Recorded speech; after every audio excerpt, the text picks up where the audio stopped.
Now a What For film special with actress Ellie Murphy telling us all about when she made Django Away. Meet Daniel Hutchings, an aspiring entertainer who lives on the outskirts of the entertainment industry. In his new film, Django Away. I first met Daniel Hutchings when I responded to an advert that I saw on Arch Jobs, and he was looking for laughers, that's what it said. So I thought, I can laugh, I'll do that. When we finally met up, Daniel actually had a role for me to play, which was even better because I was happy to just be a laugher.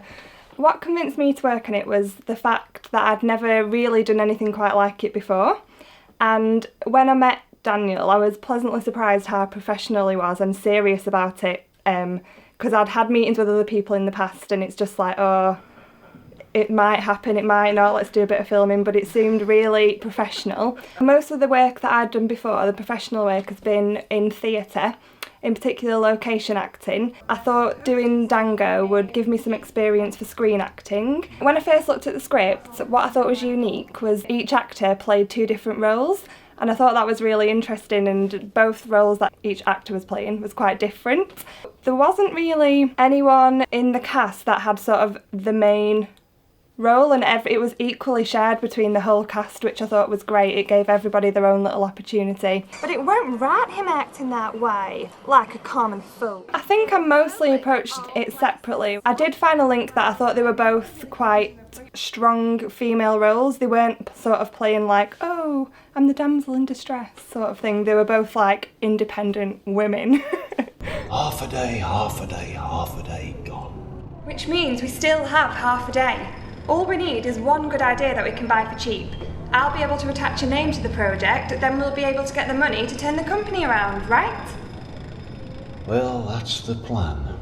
So the whole concept of doing this film on a zero budget did not bother me at all, because I was just absolutely enjoying the whole experience of it and the atmosphere of being on a set and working in front of a camera with professional people, and a bonus, I got some material for my show reel, so yeah, it was a win-win situation really for me. If you've only just come up with the idea, maybe you should come back when you've developed it. I had a favourite funny moment, and it was quite near the end when Django met Joe King, and he just kept saying, "I know you are, but what am I?" And the first time I heard it, I thought, it reminded me of being a kid, but then it just carried on. I know you are, but what am I?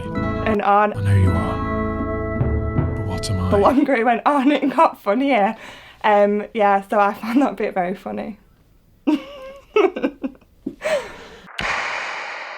There's a scene where Daniel has got a job doing the rounds in a hospital and talking to people at their bedside, sort of doing his act there.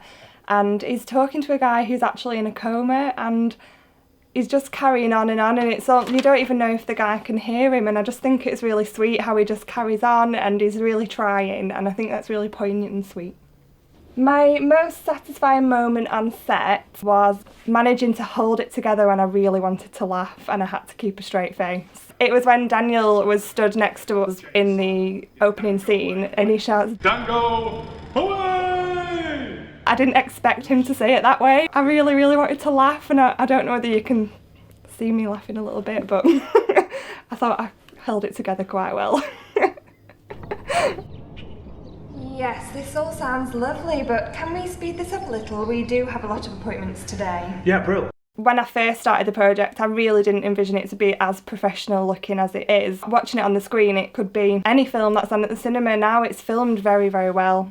Because it was a zero budget film, it doesn't have that pressure with it to sort of hit targets and like get a certain number of viewers the first weekend it's out sort of thing.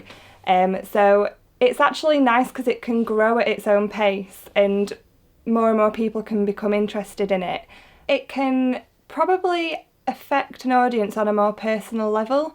If I'm honest, I don't know how I envisioned the end to be, because I obviously just came in and did my scenes, so I was thinking they'd all be along the same sort of lines, but it was a lot wackier than I expected, but that was really a good thing. We'll be in touch.